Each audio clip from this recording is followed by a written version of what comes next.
Es un placer estar con ustedes esta mañana y al tiempo de saludarles quiero felicitar a los organizadores de este evento, a la Fundación Futuro, a SEDA y a los colaboradores, particularmente un saludo muy especial a Daniel de la Fundación FARN Argentina. Tengo el gusto de dirigirme a ustedes para hacer y compartir algunas reflexiones que me han pedido los organizadores sobre un poquito lo que está pasando a nivel regional, pero vinculándolo mucho con la reciente reunión Río +20 que tuvo lugar en Río de Janeiro hace pocos meses. ¿Con cuál? ¿Con el verde? No, con el laterales. Ya, gracias. Me encanta el título, Retos y oportunidades para la generación de políticas públicas. Este es un título que refleja mucho lo que está ocurriendo en los distintos países, y entiendo que de las distintas presentaciones podremos tener una sensación de cómo está ese proceso de generación de políticas públicas, los niveles a donde llega y los actores fundamentales. Yo quisiera hacer un punto de partida para todos ustedes, partiendo de una línea de base. Nosotros, como Fondo Mundial para la Naturaleza, WWF, tenemos un trabajo que lo hacemos regularmente con científicos de todo el mundo. El índice por el planeta vivo, les recomiendo que si ustedes lo buscan en la red, van a encontrar el informe del planeta vivo. Realmente el informe es impactante. Algunos me preguntan si es que el estar en el día a día, conociendo, al igual que todos ustedes, conociendo aspectos mucho más a fondo, qué es lo que nos impacta, qué es lo que nos llama la atención. Y a mí realmente me impacta lo que presenta el informe de nuestra organización. He resumido ahí algunos temas, pero el 30% de la biodiversidad del planeta se ha perdido única y exclusivamente en los últimos 25 años. Es decir, en un cuarto de siglo nos hemos prescindido de casi un tercio de la vida en el planeta. Eso nos debe poner a reflexionar mucho, porque aquí no estamos hablando de temas ilusorios, de temas que vienen con cortinas de humo. Y como ustedes van a ver en algunos países, o como ustedes saben en algunos países, el tema de cambio climático ha sido presentado como una especie de quimera. Lo que me llama también la atención es que si ustedes ven cómo la pérdida de biodiversidad se ha dado a nivel planetario, ustedes van a ver que en el trópico la mayor pérdida se ha registrado. Cuando en los países de clima templado únicamente alrededor del 31% de esa diversidad biológica se ha perdido, en el trópico ha llegado casi al 61-62%. Esto es particularmente preocupante adicionalmente porque con una población de 7.000 millones de habitantes,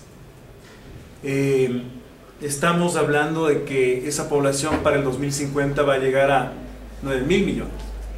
Y tan solo el incremento de la demanda en recursos, si ustedes ven la cifra que he puesto ahí, para el 2030 hay una proyección de un incremento de necesidad alrededor de la seguridad alimentaria, necesidad de producción de alimentos en un 30%, energía 45%, y por supuesto muy relacionado también con el cambio climático, un incremento de necesidad o requerimiento de agua dulce por un 30%. Recientemente, y relacionado con el tema que nos ocupa, la CEPAL con el Banco Interamericano para el Desarrollo y WWF hicimos un estudio que habla de cuánto enfrenta la región latinoamericana con respecto a los impactos de cambio climático.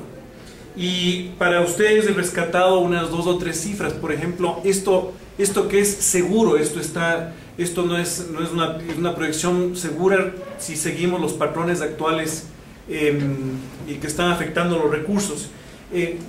La región va a tener que invertir necesariamente hasta el año 2050 $100.000 millones para enfrentar los problemas generados por el cambio climático. Esto es problemas con infraestructura, provisión de agua, desastres, atención a poblaciones más necesitadas, afectadas por el cambio climático. El tema es que la región, si solamente la región produce el 11% de las emisiones netas globales, en todo caso en la región estamos hablando de una región altamente vulnerable a los cambios climáticos. Y ese es un tema que nos debe preocupar porque precisamente las poblaciones o los asentamientos poblacionales más grandes en nuestra región, por ejemplo, están en las zonas marino-costeras, en las zonas costeras. Se piensa y se estima que si al menos de este estudio que nosotros producimos, si al menos los estados de la región latinoamericana no invierten al menos del 0,2% del Producto Interno Bruto, vamos a estar en serios problemas. Un poco el tema de mi charla era Río más 20. Al igual que algunos de ustedes pudimos, y yo pude personalmente, tengo que hablar a título personal acá, pude estar en la conferencia Río 92 hace 20 años. Y claro, las diferencias entre Río 92 y Río más 20 son evidentes.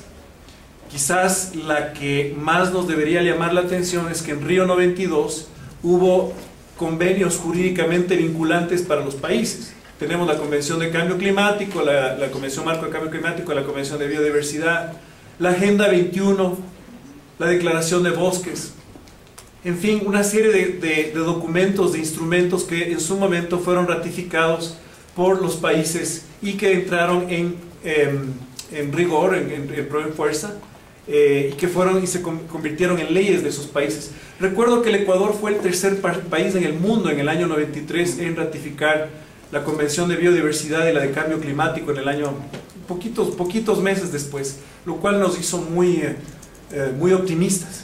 Entonces, pero los que participamos en Río más 20 también, los que pudimos comparar, al menos nos dimos cuenta que en esta oportunidad no había documentos, instrumentos jurídicamente vinculantes, sino más bien una especie de declaraciones, una especie de deseos y buenas voluntades.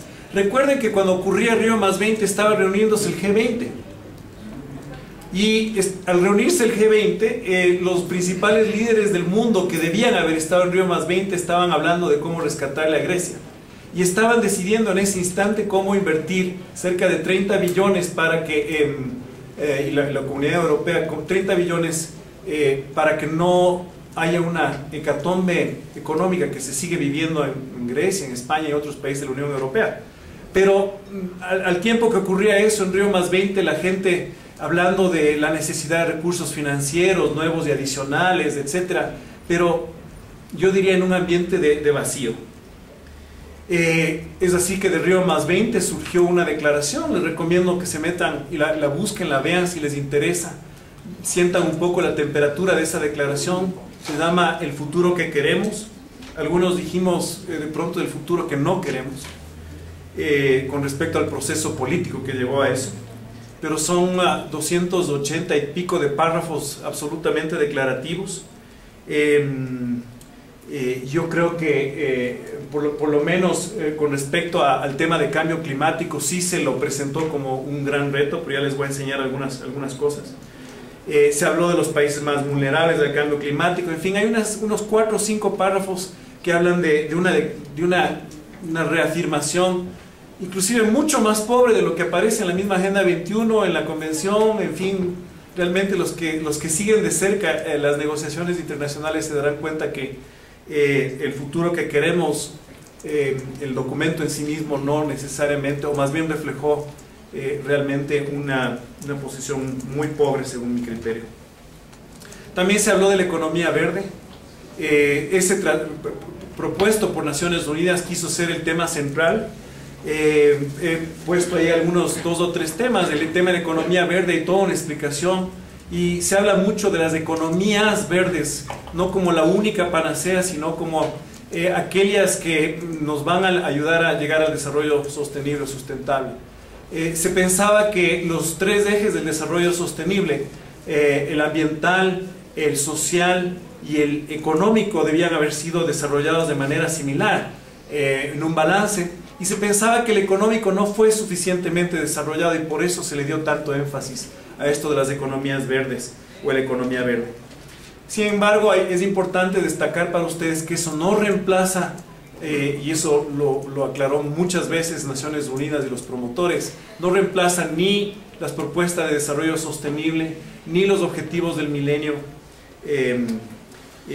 y fue mucho más popular en Asia, diría yo. En América Latina hubo algunos debates, aquí mismo en el Ecuador se reunieron algunos ministros y realmente sintieron que era una nueva imposición, sobre todo porque el tema de economía verde en algunos aspectos requeriría la transferencia de tecnología.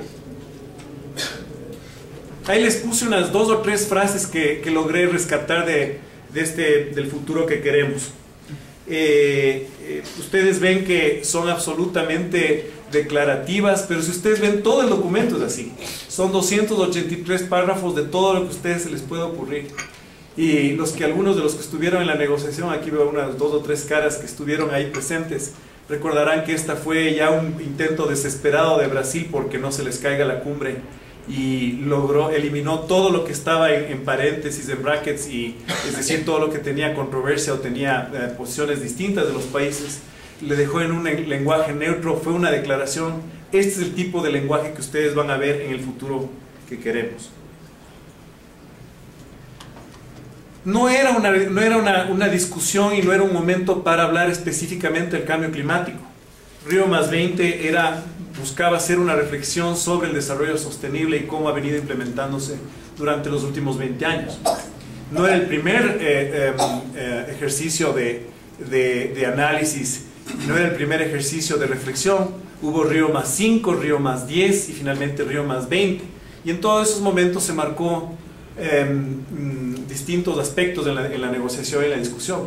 Lo que sí es cierto es que de manera paralela los convenios de biodiversidad y de cambio climático han tenido sus convenciones de las partes, las famosas COPs.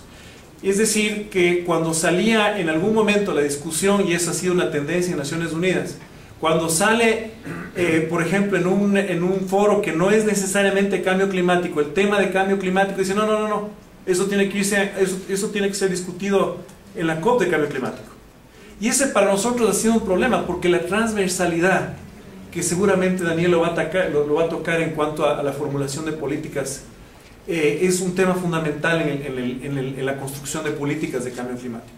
No puede ser que la discusión sobre generación de políticas de cambio climático tenga la misma suerte que ha tenido la discusión sobre temas ambientales. Es decir, ha sido sectorizada, ha sido puesta en un compartimiento, y por supuesto los ministerios de economía, los ministerios de finanzas, los ministerios de hacienda en los distintos países no lo han llegado a incorporar en sus visiones. Esto de que lo global, esta discusión global ha tenido una cantidad de desafueros. Recordemos lo que fue Copenhague y el gran chasco que se llevaron los países. Recordemos el interesante rescate que hizo México en Cancún y luego la posterior reunión de Durban, es decir, momentos en que la conferencia de las partes de la Convención de Cambio Climático se reunió. Hay escepticismo sobre lo global, y eso lo pongo ahí, no es nuevo. Desde el principio, yo recuerdo, al principio muchos fueron escépticos, dijeron no, esto hasta que el sistema de Naciones Unidas, hasta que los países se pongan de acuerdo, vamos a tener que hacer algo distinto. Yo recuerdo inclusive algunos intercambios de ciudad a ciudad, de país a país, en donde se hablaba, bueno, hasta que se perfeccionen los mercados de carbono, hasta que esto otro, vamos a hacer un intercambio ciudad a ciudad. Y en eso, a medida que han pasado los años, y a medida que las negociaciones globales se han estancado o han tenido este distinto proceso, yo diría mucho más complicado, las iniciativas locales y regionales se han vuelto mucho más fuertes. A nivel latinoamericano, yo les decía al principio, somos una región vulnerable. Estamos compartiendo cosas que no necesitamos un panel de científicos que nos venga a decir esto está pasando, está pasando. Lo podemos vivir y sentir. Los cambios climáticos están a flor de piel. No se necesita mucha ciencia para darse cuenta que en zonas absolutamente secas hay lluvias y viceversa. Y los cambios climáticos se están presentando de manera muy directa. Estaba viendo por coincidencia en otro aspecto, en otro ámbito, como los glaciares tropicales, muchos ubicados en Colombia, Ecuador, Perú, se han disminuido de una manera dramática, y eso tiene como consecuencia la disminución de agua para nuestras ciudades y nuestra agricultura, por ejemplo.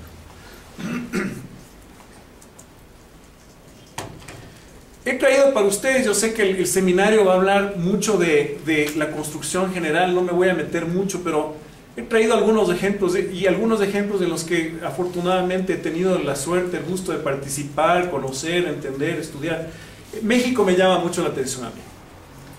Hablábamos con un colega antes de iniciar la charla, le comentaba precisamente que México está en un nivel muy interesante. No solo que luego del fracaso de Copenhague, el secretario Elvira, que es el secretario, goza de mucho aprecio de mucha gente, pero particularmente en este tema, entendió los problemas de negociación que hubo en la COP de Copenhague sobre cambio climático, y dijo, no, los mexicanos, primero, no vamos a cometer los mismos errores de organización inclusive, pero más allá, vamos a presentarnos a esa COP con acuerdos y compromisos específicos. Y ahí es que se revitalizó un debate que ya viene ocurriendo en México sobre la necesidad de contar no solo con la política, sino con el instrumento, una ley específica que fue aprobada hace poco sobre cambio climático. En esa ley ustedes pueden ver, por ejemplo, que hubo un trabajo muy coordinado entre la sociedad civil y gobierno. Me parece que aprendieron de las lecciones de otros países. Pero fíjense que, por ejemplo, esta nueva ley que fue aprobada en el Senado mexicano con una votación de 128 votos a favor y 10 en contra. Fíjense el nivel de apoyo político que tuvo esa ley. Y habla de metas muy específicas, por ejemplo, al 2020 llegar a una reducción del 30% de los niveles de emisión al año 2000 y incrementarlos a 50% en el año 2050. Metas clarísimas sobre energía renovable, instrumentos y mecanismos para reporte de emisiones, todo como base a un esquema de mercado de carbono. Y por supuesto yo lo pongo también como algo muy interesante, un ejemplo clásico, México y los países del sur diciendo nosotros lo podemos hacer, ¿qué es lo que les pasa a los demás? Sobre todo al vecino del norte, Estados Unidos, una gran lección, me parece, del país del sur. Este es otro tema, ha estado en prensa recientemente, ustedes han visto, el alcalde de Bogotá, Petro, ha convocado a esta cumbre de ciudades alrededor del cambio climático, pero yo creo que en Colombia, para nuevamente tomar el ejemplo de un país y resaltar algunos aspectos, y al mencionar Colombia creo que puedo más o menos ejemplificar lo que está pasando en algunos países sin llegar a pintarlos a todos del mismo color, pero por ejemplo veo que hay un interés mucho mayor en Colombia. Yo me he dado cuenta que el niño y la niña han traído impactos tan visibles en la economía de ese país, en las poblaciones, en la sociedad, que hay un proceso de reflexión mucho más grande a nivel público y privado de lo que es el cambio climático y cómo está afectando. Recientemente hubo un simposio en septiembre en donde se dijo que a pesar de que hay ese reconocimiento público, las políticas todavía no son integrales, es decir, no están incorporadas, por ejemplo, en una propuesta nacional de desarrollo. En Colombia, como algunos de ustedes saben, hay estas famosas locomotoras. Es un concepto que busca ejemplificar cómo debe avanzar el país a través de grandes ejes, estas locomotoras que impulsan el progreso. No está muy integrado allá. Y por supuesto, a pesar de que Colombia, y eso lo puedo certificar, Colombia ha hecho un esfuerzo muy grande a nivel de políticas públicas sobre biodiversidad. Le he visto a Colombia jugando un rol muy importante en foros internacionales, y en Río +20 jugó un papel muy importante al proponer uno de los pocos productos de Río +20, que fue las metas de desarrollo sostenible. Uno de los pocos productos que tiene continuidad en las discusiones luego de Río +20. Colombia fue el artífice de eso.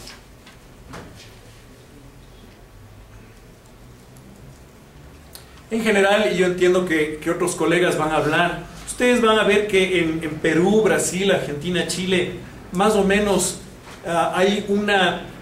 Mi análisis es que hay si bien hay un interés, hay legislación, hay políticas que se han desarrollado en los procesos, antes de Río +20, por supuesto, estamos hablando en los últimos 10 años, 15 años, hay esfuerzos muy importantes, por ejemplo en Chile, que como ustedes ven ahí es un productor de emisiones bajísimo, 0,2%. Pero Chile se considera un país altamente vulnerable, al igual que muchos otros en América Latina, pero Chile por su mediterraneidad tiene una particular vulnerabilidad. Por supuesto Argentina, la ley de glaciares muy importante, los inventarios que ese país está requiriendo, muy importante el tema del fondo de carbono, temas que seguramente Daniel los puede tratar con mucho más precisión. Pero lo que sí puedo destacar también es que hay ejes temáticos, hay aspectos que nosotros podemos encontrar en los distintos procesos de política alrededor de cambio climático. La falta de una integración, de una intersectorialidad del tema es algo que nosotros vemos que se repite. Vemos también el tema de que hay un apoyo político totalmente atomizado, si ustedes quieren, en los distintos países. Es decir, hay ministerios, hay organismos que están muy interesados, otros que simplemente no les interesa. Brasil, me gustaría destacar algo. Ustedes han visto, Brasil es un actor importante no solo a nivel regional.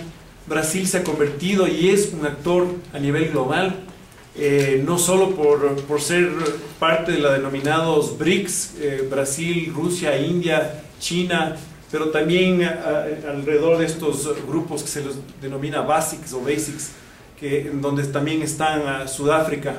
Y un actor importantísimo. Brasil realmente está marcando la cancha en muchos aspectos. Brasil puede demostrar al mundo que ha logrado disminuir su tasa de deforestación, por ejemplo. Hay políticas sobre reemplazo de combustibles fósiles por biocombustibles y la producción de energía más limpia a través de hidroeléctricas, que desde el punto de vista ambiental no necesariamente es lo mejor, pero desde el punto de vista de carbono tiene un impacto importante. Mencionaba la cumbre de Bogotá. Antes de ayer salió un acuerdo de esa cumbre, les invito a que lo lean. Lo que ha ocurrido es que la cooperación entre ciudades, el intercambio sur-sur es el que está marcando la cancha ahora. Entonces, en estos eventos a nivel global, en donde estamos viendo cómo avanzamos en la implementación o en el ocaso del protocolo de Kioto, en donde estamos viendo que un mercado de carbono no se consolida, estamos también apreciando cómo las ciudades, cómo el intercambio entre las ciudades se viene dando de una manera mucho más fuerte. Yo he puesto ahí el intercambio de ciudades que ha propuesto el alcalde Petro de Bogotá, pero eso tiene su antecedente en otros intercambios, en otros acuerdos que vienen, por ejemplo, este acuerdo del Pacto Climático Global de Ciudades del 2010, en donde las autoridades se han reunido y han empezado a compartir experiencias. Recordemos que muchas de esas ciudades, como la de Bogotá y como la de Quito, son ciudades que dependen de fuentes de agua que están mucho más altas que esas ciudades, es decir, más altas de 2.500, 2.800 metros. Eso quiere decir que es agua que viene de los glaciares, de las montañas, de nuestros páramos, y mantener la calidad y la cantidad de agua requiere necesariamente entender por qué nuestros glaciares, por ejemplo en el caso de la Antisana, están retrocediendo a un promedio de 30 a 60 metros al año. ¿Qué es lo que va a pasar con nuestro proyecto La Mica, por ejemplo, en pocos años más? ¿Cómo nos adaptamos a eso?